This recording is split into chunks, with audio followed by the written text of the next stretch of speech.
غزالات ديالي، نتمنى تكونوا بخير على خير. ديما مرحبا بكم على قناتي وقناتكم حفصه لوكس. اليوم غادي نشارك معكم هذا الكيك ديال الليمون. الناس اللي عشاق ديال الليمون بحالي انا كيعجبني لي طاق ديال الليمون، اي حاجه ديال الليمون كتعجبني وبغيت نشاركها معكم اللي كتجي هشيشه البنات. تنخليكم مع طريقه ديال التحضير. اول البنات غادي نحتاج هي نوجد الكريمه غادي نوجد اللي كنحتاجو فيها واحد نص طرود الحليب، واحد 3 المعالق ديال الكريم شونتي، واحد بيضه، 3 المعالق ديال سنيده او 4 فانيلا، وعندي هنايا واحد ربع كاس ديال الحامض ومعلقه الزبده. البنات اول حاجه غادي ندير هي نص رطل ديال الحليب،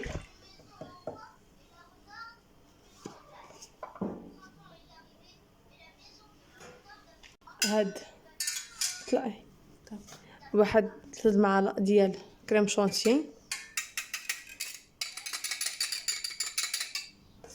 راكم عارفين البنات ملي كنديرو كريم شونتي كتأيد ديالي ديال التحراك.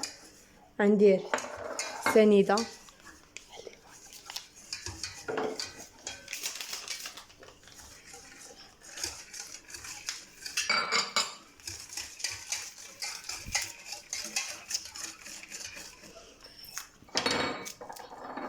وغندير واحد بيضه مخويه، وغندير فانيلا.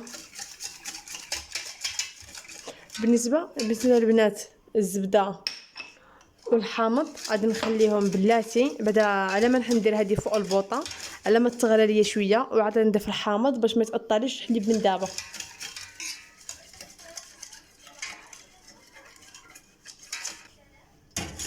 البنات حسب ايديا ويتحرك بحال هكا، وغادي نضيف دابا الحامض.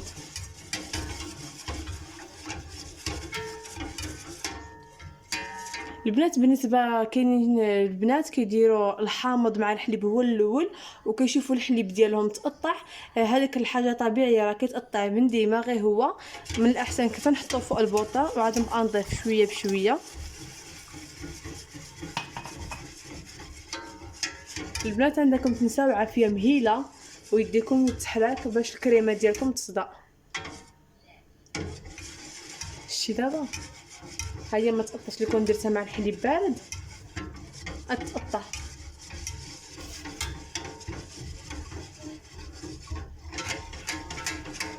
لا وقفت التصوير.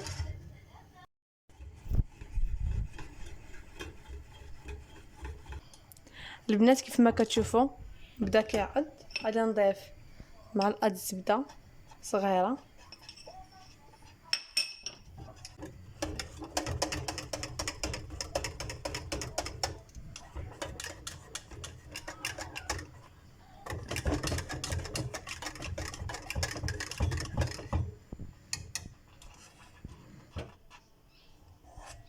دابا البنات انا طفيت عليها كيف كتشوفوا الكريمه وجدات.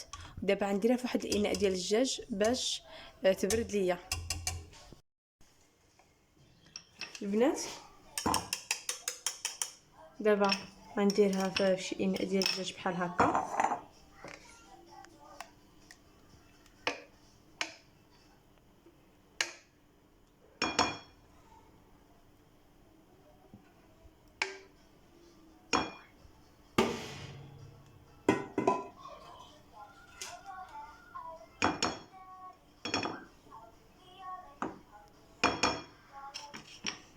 وعندي له سلوفان.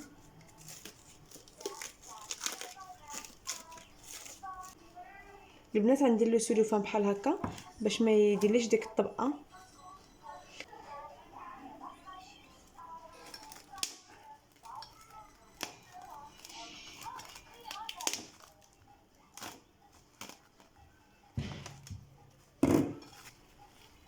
دابا البنات نخليه يبرد شويه بحال هكا، ديك الساعه حتى نديرو في الفريغو. من نحس به برد ليا عاد غادي ندوز نوجد الكيكه. عندكم تنساو البنات هذا يوجد بالكيكه بشي ربع ساعه او حتى نص ساعه على حسب الجو كي عندكم، ديروا حسب الثلاجه كي عندكم دايره.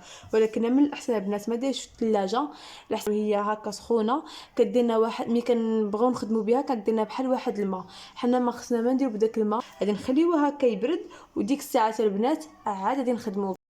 الغزالات ديالي عندي هنايا واحد 3 ديال البيضات، قشور ديال الحامض، فانيا، 2 خمارات حمر، ياغورت طبيعي، وعندي هنايا كاس ديال السكر والطحين.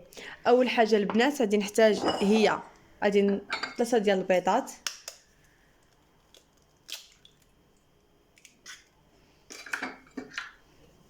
يكونوا بحراره ديال المطبخ البنات.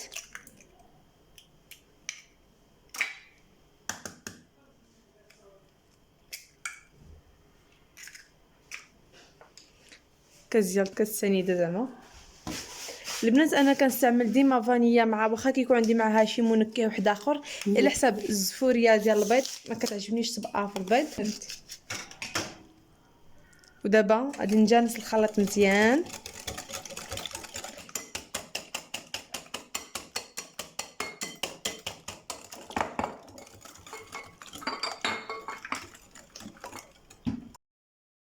الغزالات ديالي من بعد كنجانس الخليط مزيان، ملي كنلاحظوا بدا كيتضاعف اللون ديالو بدا كيتفتح، غادي نضيف المكونات. هو هاد كاس ديال الدانون البنات، بهاد الكاس دانون هو غادي نعبر به الزيت وغادي نعبر به كلشي. وغادي نضيف البنات عاوتاني هنايا القشور ديال الحامض، يكونوا المهم اختياري، يمكن كيضيف قشور الحامض، يمكن ما تضيفيهمش في مره حتى كيضيفتي الفانيلا. ودابا البنات غادي نضيف واحد كاس ديال الزيت برقياس ديال هذا العبار ديال كاس دانون، ماشي كاس ديال العنبه، حتى كلشي غنكمل بكاس ديال دانون.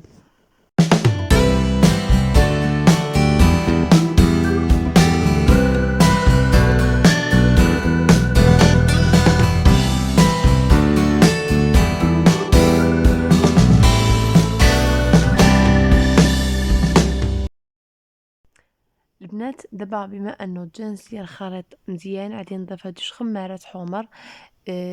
نضيف جوجهم، راكم عارفين كل وحده فيها 8 غرام، هي بجوج بهم 16، غادي نضيفهم بجوج بهم. ومن بعد البنات عاد غادي نضيف الطحين حتى هو. الغزالات ديالي اللي بغيت نقول لكم بكاس ديال دانون هو اللي غادي نعبر به الطحين. غادي نستعمل البنات كاس ونص، ما نزيد ما نقص. بكاس ونص ديال الطحين غادي نعبر. اول حاجه كندير الكاس كنضيف شويه بشويه بشويه، كتبقى يديا ويتحرك، وديك الساعات عاد نضيف نص كاس اللي بقى ليا، وعاد البنات نخوي في المول. البنات راكم عندكم تزيدوا في الطحين على حسب الكيكه، خاصها تكون جايه شويه جاريه، وهذا والكريمه خاصها تكون هي اللي جايه ثقيله. فهمتوا كيفاش البنات؟ باش الكريمه كتخلط مع الكيكه، الا كانت الكيكه حتى هي شويه ثقيله مع الكريمه ثقيله، ما يتخلط جمع الكريم مع الكيكه، غادي شويه معجنه. دابا البنات بما انه الكيكه ديالي وجدات، دهنت المول بالزبده والطحين. البنات ضروري دهن المول بالزبده والطحين كيجي حسن. والبنات ملي بغيت ديما نفرغ الكيكه خصني نطلع يديا الفوقه وعاد نخوي الكيكه. البنات ملي كتطلعيها الفوقه وكتخويها راه كتجي زوينه وحتى هي كتجي مفرفشه. هذا هو السر ديال نجاح الكيكه. ديما البنات اللاطه اللي كتكونوا تخدموا بها اللي كنتو خدامين فيها الحشوه ديال الكيكه، ديما هزوا يديكم الفوقه وخويو الكيكه. ودابا البنات غادي نضيف عاوتاني الكريمه، غنضيفها. البنات هي الكريمه ديال الحامض اللي وجدات، ها هي بردات كي كتشوفوها بردات مزيان حتى كتشد راسها. من بعد البنات نشد مع هذا معلقه، وغادي ندور بالكميه كلها، نمشي معلقه باش ملي كطيب لنا الكيكه كتخلط مع بعضياتها. وصافي البنات.